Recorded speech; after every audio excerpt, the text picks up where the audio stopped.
কয়েক বছর আগেও মনে রাখবেন বাংলার দারিদ্র সীমার নিচে ছিলেন 57.60% মানুষ, আর আমাদের মামাটি মানুষের সরকার তার আমলে 57% থেকে কমে এটা এসছে মাত্র 8%-এ। ওটাও আমরা জিরো করে দেবো। মনে রাখবেন 40%-এর ওপর দারিদ্রতা আমরা কমিয়ে দিয়েছি। এর ফলে 1,72,00,000 মানুষ দারিদ্র সীমার কবল থেকে বেরিয়ে এসেছে।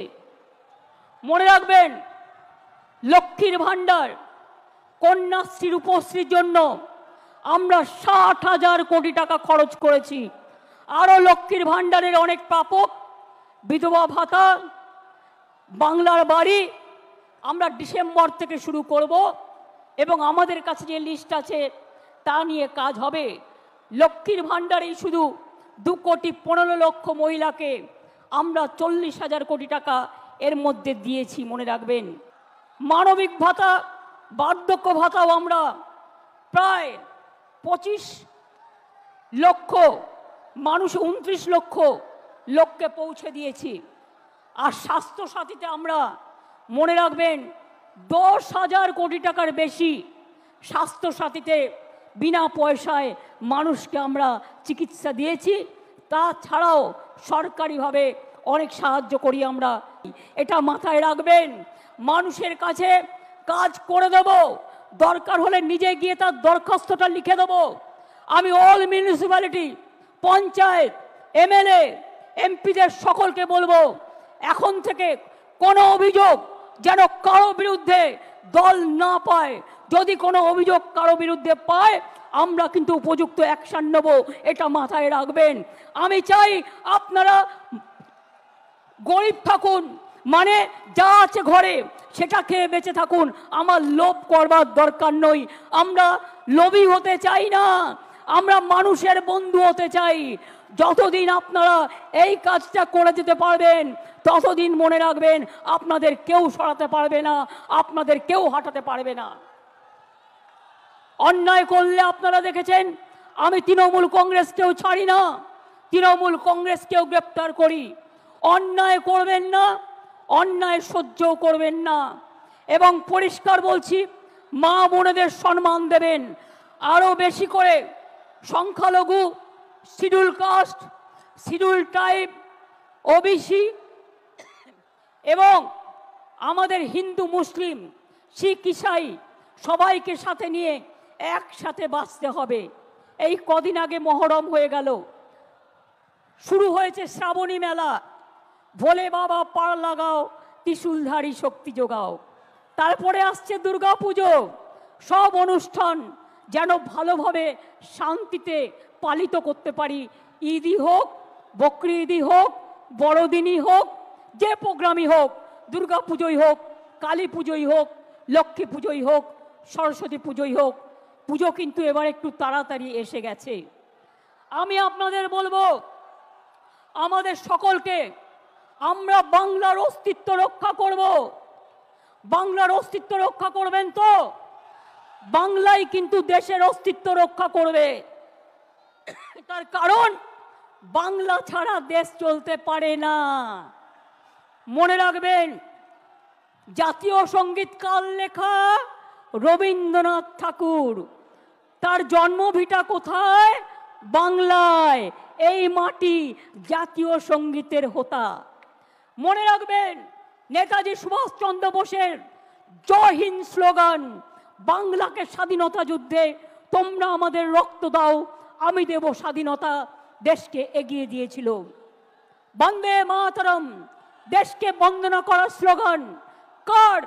বঙ্কিমচন্দ্র চট্টোপাধ্যায়। তার বাড়িটাও বাংলায়। মনে রাখবেন আমাদের গান্ধীজি গুজরাটের মানুষ হলেও তিনি জীবনের অধিকাংশ সময় কাটিয়েছেন বাংলায়, এটা কখনো ভুলে যাবেন না। এবং 3টে জায়গায় স্বাধীনতার আগে স্বাধীনতা ডিক্লেয়ার হয়েছিল দেশে, তার মধ্যে একটা তাম্রলিপ্ত সরকার, একটা বালিয়া, আর একটা হয়েছিল সম্ভবত তাম্রলিপ্ত, একটা বালিয়া, একটা মহারাষ্ট্রের সাতারা সাতারা সাতারা। কাজে বাংলা ছাড়া স্বাধীনতা আসতো না, বাংলা ছাড়া নবজাগরণ হতো না, বাংলা ছাড়া সতীদাহ প্রথা নিবারণ হতো না, বাংলা ছাড়া বিধবা বিবাহ চালু হতো না, বাংলা ছাড়া বাল্য বিবাহ বন্ধ হতো না, বাংলা ছাড়া বর্ণ পরিচয় কোথায় পাবেন? ও আমার দেশের মাটি, তোমার পরে ঠেকাই মাথা, সারে জাহা সে আচ্ছা হিন্দুস্তান হামারা, এটা মাথায় রাখতে হবে। আমার কাছে 10 লক্ষ গভর্নমেন্ট চাকরি রেডি আছে, একটা কাজ করতে যাচ্ছি তো কোর্টে গিয়ে পিল খাচ্ছে, আর পিল খেয়ে বন্ধ করে দিচ্ছে। কখনো বলছে 26,000-এর চাকরি খাই, কখনো বলছে 42,000-এর চাকরি খাই, কখনো বলছে ওবিসি উঠিয়ে দাও, না উঠবে না, কারো চাকরি যাবে না। রাখবেন, সব রাজ্যকে ভালোবাসি, পুরো দেশের সবকে ভালোবাসি, মাতৃভূমিকে ভালোবাসি, সাথে সাথে বলি শুকনো গাঙে আসুক জীবনেরও বন্যার উদ্যম কৌতুক, শুকনো গাঙে আসুক জীবনেরও জয়গান গাও, জীবনেরও জয়গান গাও, জীবনেরও জয়গান গাও, এগিয়ে চলার গান গাও, এগিয়ে চলার গান গাও, এগিয়ে চলার গান গাও, অন্যায়ের গান নয়। সাম্প্রদায়িকতার বিরুদ্ধে এখন সমস্ত মানুষ এখন ভয় পাবেন না, এজেন্সি দিয়ে তৃণমূলকে কিছু করা যাবে না। অনেক তো করলেন, আবার কি? আমি আবার বলি, তৃণমূল কংগ্রেসের বুকে রক্ত থাকতে বিজেপি সাম্প্রদায়িক শক্তির সাথে আমরা হাত মেলাবো না, এটা আমাদের কাজ নয়। আমরা সবাই আমাদের সবার জন্য, এবং তাই আমি আবার বলি, নজরুল ইসলাম লিখেছিলেন সারে জাহা সে আচ্ছা হিন্দুস্তান হামারা। মনে রাখবেন, साल फरोसी को तमन्ना आज हमारा देश में है, देखते हैं जोड़ किसका बाजुए कतिल में है। মনে রাখবেন, আমি এখনো মনে করি নজরুল লিখেছিলেন সাম্যের গান গাই, আমার চক্ষে পুরুষ রমণী কোনো ভেদাভেদ নাই, বিশ্বে যা কিছু মহান সৃষ্টি চিরকল্যাণ কর, অর্ধেক তার করিয়াছে নারী অর্ধেক তার নর। কাজী নজরুল লিখেছিলেন কোরআন পুরাণ, কোরআন পুরাণ, বেদ বেদান্ত, বাইবেল ত্রিপিটক, গ্রন্থ সাহেব জিন্দা বস্তা বেস্তা, পড়ে যাও যত শখ। মনে রাখবেন, আমরা সবাই জানি যে আমরা সবসময় মনে রাখি, जो डरते हैं वो मरते हैं, जो लड़ते हैं वो कामयाबी होता है। हम डरफूक नहीं हैं, हम काफिर नहीं है, हम गद्दार नहीं है, हम लड़ने जानता है, और जो हमारे साथ लड़ेंगे उसको हम दिखा देगा। देखो इतना बारिश हो रहा है और कोई पार्टी ये मीटिंग नहीं कर सकता है, खाली तृणमूल कर सकता है।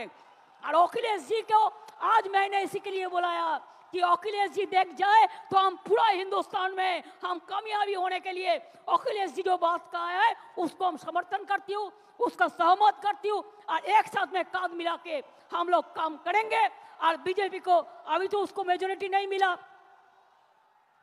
अभी तो मेजोरिटी नहीं मिला, किसी को खरीद करके शेयर केलेंकारी करके, कभी सुना रुपया नहीं, रुपया देके मिनिस्ट्री नहीं दिया, कभी सुना जिंदगी भर रुपया देके दाल खरीद लिया लेकिन मिनिस्ट्री नहीं दिया।